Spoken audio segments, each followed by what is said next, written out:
चीन में कोरोना के चलते हालात जिस तरीके से भयावह हुए हैं उसके बाद भारत भी अलर्ट मोड पर है और भारत में इसको लेकर स्वास्थ्य मंत्रालय में एक अहम बैठक की गई। दिल्ली के निर्माण भवन में ये बैठक हुई। स्वास्थ्य मंत्री मनसुख मांडविया की अध्यक्षता में ये बैठक हुई और तमाम एक्सपर्ट्स और ऑफिशियल्स को इस बैठक में बुलाया गया था, जिनसे तमाम तरह के रिव्यूज लिए गए। उनसे ये पूछा गया कि आखिर कोविड को लेकर तैयारी कैसी है और अब तक हालात कैसे हैं। अगर अभी की बात की जाए तो पिछले 24 घंटे में भारत में कोरोना के 130 के लगभग मामले दर्ज किए गए हैं, जबकि पूरे देश में अगर पूरे विश्व की बात की जाए तो लगभग 6 लाख मामले प्रतिदिन कोविड के सामने आ रहे हैं।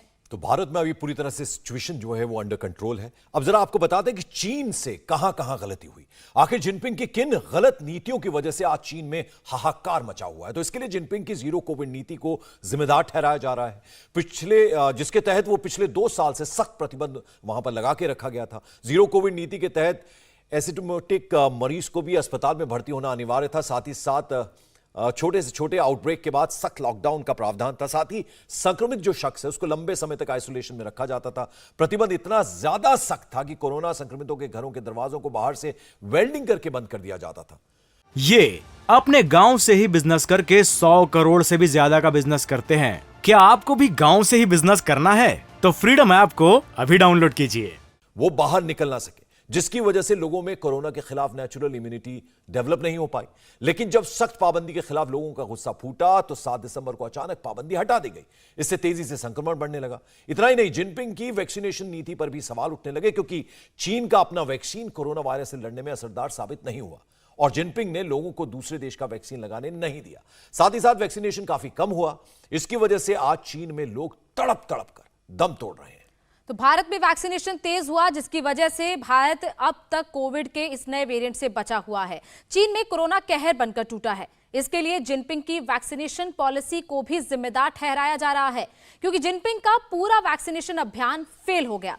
चीन का अपना वैक्सीनेशन कोरोना के खिलाफ असरदार साबित नहीं हुआ, यानी चीन का अपना वैक्सीन कोरोना वायरस से लड़ने में फेल हो गया। साथ ही दूसरे देश के वैक्सीन का इस्तेमाल भी नहीं किया गया, जिसकी वजह से वहां बड़ी तेजी से कोरोना का संक्रमण फैल रहा है। इतना ही नहीं, चाइनीज वैक्सीन का साइड इफेक्ट भी देखने को मिला, जिसकी वजह से लोगों ने कम वैक्सीन लगवाई। नतीजा ये हुआ कि महज 57.9% युवाओं का ही वैक्सीनेशन हो पाया। बुजुर्गों में वैक्सीनेशन का हाल तो और भी बुरा है। वहां 80 से ज्यादा उम्र के 42.3% लोगों ने ही वैक्सीन लगवाई है। और एक्सपर्ट्स का क्या कहना है? विशेषज्ञों के मुताबिक भारत में वैक्सीनेशन के चलते हालात काबू में हैं और समय से सावधानी बरती गई तो कोरोना के विकराल रूप को रोका जा सकता है। कोविड वर्किंग ग्रुप के प्रमुख एन के अरोड़ा ने क्या कुछ कहा, जरा आपको वो सुनाते हैं। एक तरफ तो हमारी ज़्यादातर जो जनता है उसको टीकाकरण हो चुका है और बहुत प्रभावी टीके हैं। दूसरा, बहुत 90% से ज़्यादा लोगों को प्राकृतिक तौर पे कोविड का इन्फेक्शन भी हो चुका है। तो एक जिसको हम हाइब्रिड इम्यूनिटी कहते हैं, उससे हम सब लोग का प्रतिरक्षण हुआ है। और यही कारण रहा कि ओमिक्रॉन के बहुत सारे 75 और 100 सब वेरिएंट आए इस बीच में, लेकिन भारत में उनका कोई विशेष दुष्प्रभाव नहीं देखा गया। ना हमें गंभीर बीमारियां ज़्यादा देखी, ना मृत्यु का आंकड़ा देखा। जबकि ओमिक्रॉन के कुछ सब वेरिएंट यूरोप और नॉर्थ अमेरिका में वहाँ पर उसकी वजह से मृत्यु का आंकड़ा बना रहा, लेकिन हमारे यहाँ सौभाग्य से नहीं हुआ। और उसका कारण जैसा कि मैंने अभी बताया। तो ऐसी स्थिति में हम लोगों को अपना ध्यान बनाए रखना है। ये अपने गांव से ही बिजनेस करके 100 करोड़ से भी ज्यादा का बिजनेस करते हैं। क्या आपको भी गांव से ही बिजनेस करना है? तो फ्रीडम ऐप को अभी डाउनलोड कीजिए।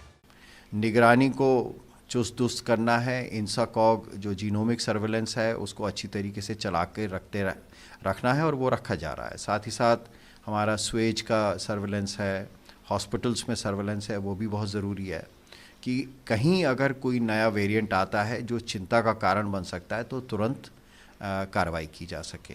और यहाँ पर ये भी मैं बताऊँगा कि जो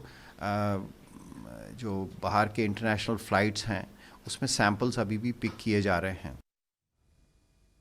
तो एनटीएजीआई के चेयरमैन को आपने सुना, एनके अरोड़ा। अब बात करते हैं चीन में बढ़ते मामले में वहां की सरकार की लापरवाही और तानाशाही की देन कही जा सकती है, लेकिन भारत सरकार अलर्ट पर है, हर हालात पर नजर बनाए हुए है। तो कोरोना से डरने की नहीं, सावधान रहने की जरूरत है। आप जरूर मास्क पहने, भीड़ भाड़ वाली जगह पर आप खुद से सोशल डिस्टेंसिंग का पालन करें। किसी को यह कहने की जरूरत ना पड़े कि आप कोविड प्रोटोकॉल्स का पालन करें, आप खुद से ही एहतियात बरतें। तबीयत अगर आपकी खराब होती है तो आप तुरंत डॉक्टर से संपर्क करें। इंडिया टीवी हर वक्त हर जगह डाउनलोड करने के लिए सर्च करें India TV news Google play store या ऐप स्टोर पर।